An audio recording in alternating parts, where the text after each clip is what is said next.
Good evening and thanks for joining us. I'm Brittany Falkers.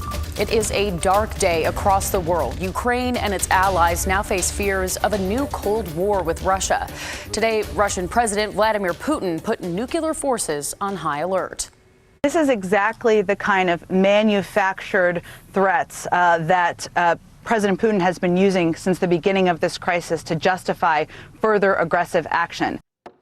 This afternoon, the United Nations General Assembly voted to hold a rare emergency meeting on Monday to discuss the crisis. Despite Putin's move, Ukrainian President Volodymyr Zelensky has agreed to send a delegation to negotiate with the Russians near his country's border with Belarus. Zelensky was pessimistic that the meeting would end the conflict, but said he had to try. U.S. officials are also skeptical. I think Ukrainians know how to do it, and they also know to be distrustful of whatever the Russians say. Ukraine's allies are trying to force Russia to back down by isolating it.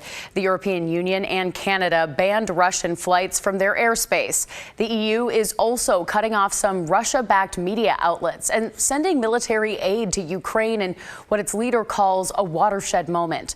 As Russia becomes further isolated from the rest of the world, the State Department says Americans in Russia should consider leaving the country immediately. Anti-war protests are spreading across Russia, and Russian police are cracking down. A protest monitoring group says police arrested more than 2,000 people at anti-war protests today in 48 Russian cities. This was the tense scene in St. Petersburg, where hundreds of protesters stood together in freezing temperatures.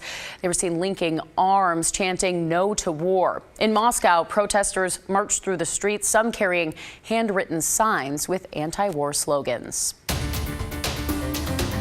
Back closer to home in Portland, gun violence continues to dominate the headlines. The latest incident was early this morning in the Park Rose neighborhood.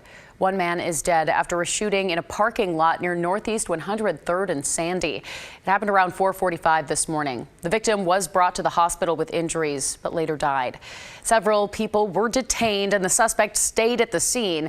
If the medical examiner determines this to be a homicide, it'll be the 17th person killed by gunfire in the city so far this year. Meanwhile, in Albany, police are asking for help to solve what appears to be a homicide. Friday night, police found 75-year-old Elvin Al Pierce dead in his home near Southeast 26th in Jackson.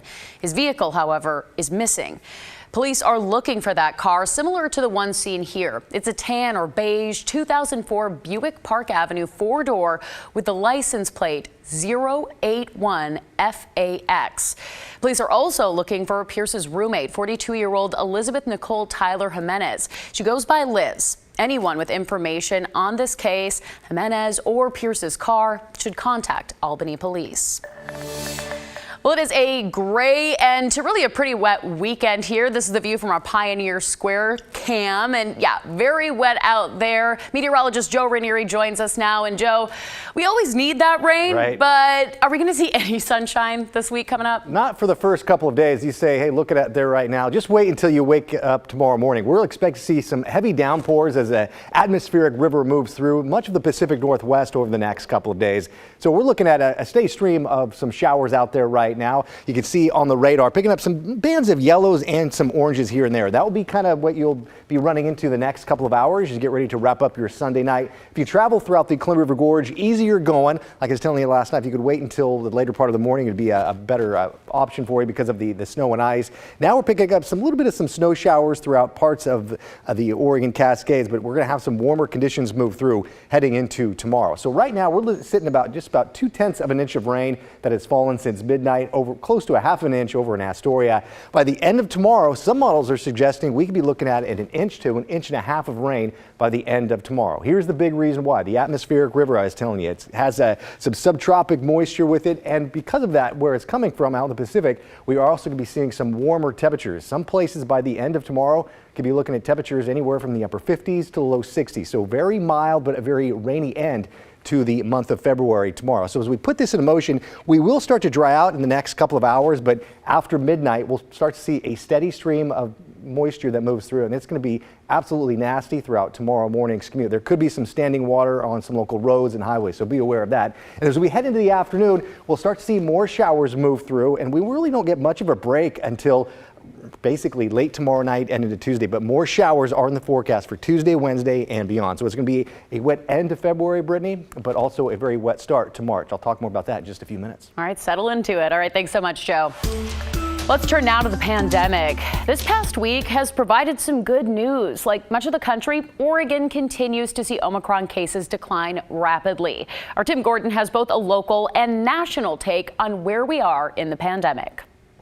It's not over by any stretch, but after a surge like no other, Omicron as we know it is fading fast.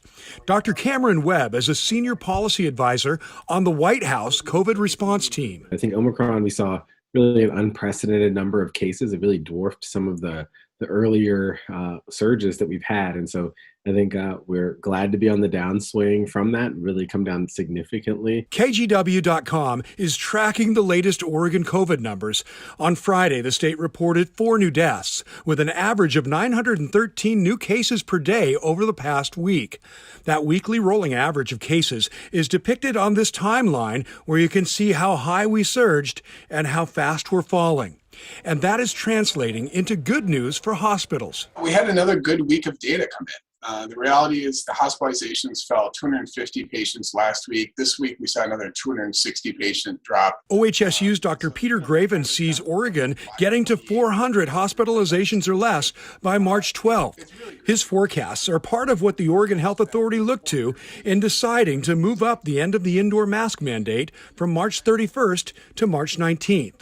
Dr. Webb gives Oregon credit for doing the right things to a pretty high level. We do see that the vaccination rate in Oregon, for instance, is doing okay among adults. There are nearly 78% of adults who are fully vaccinated, about nearly 87% who've had at least one shot.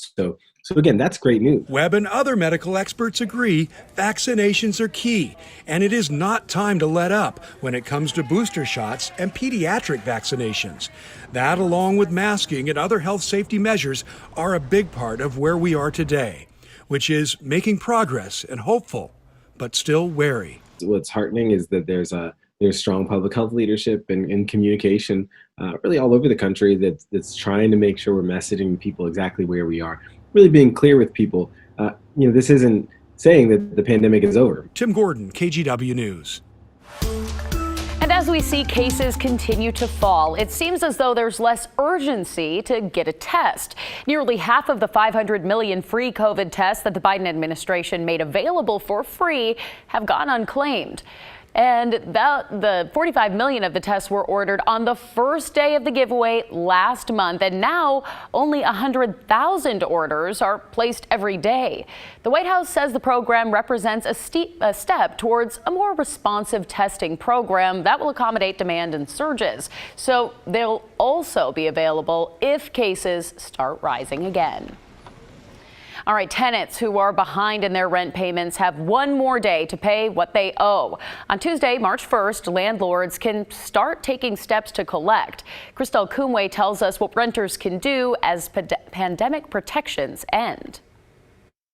Oregon's eviction moratorium expired over the summer, but tenants were given an extension until end of February to pay any back rent from April 1st, 2020 through June 30th, 2021. It was to give the state more time to chip away at a massive backlog of applications for rental assistance. Now that the deadline is here, some tenants are worried. Right now, we're hearing a lot of panic. Kim McCarty is with the Community Alliance of Tenants. Tenants are calling us saying, I owe a tremendous amount of money related to the pandemic. I put in an application. I'm still waiting. This online dashboard shows the state's emergency response program has so far paid more than $289 million in federal emergency rental assistance to more than 40,000 households, with more than 18,000 applications remaining to be processed. We are urging the state to allocate additional funding for emergency rental assistance. Really, there are still many, particularly small landlords, that are still out of pocket and unable to collect rent as they normally should. Ron Garcia with the Rental Housing Alliance of Oregon says while landlords could start an eviction process, if tenants are still waiting for rental assistance applications to be processed or their payments to go through, they can't be evicted until this June under Oregon's Safe Harbor bill passed late last year. So there's an additional layer of frustration because, now the money's owed to me as a landlord, but I still am going to have a hard time collecting it. Ask for help and be persistent. As the Monday deadline draws near, McCarty encourages tenants who need aid to apply for rental assistance.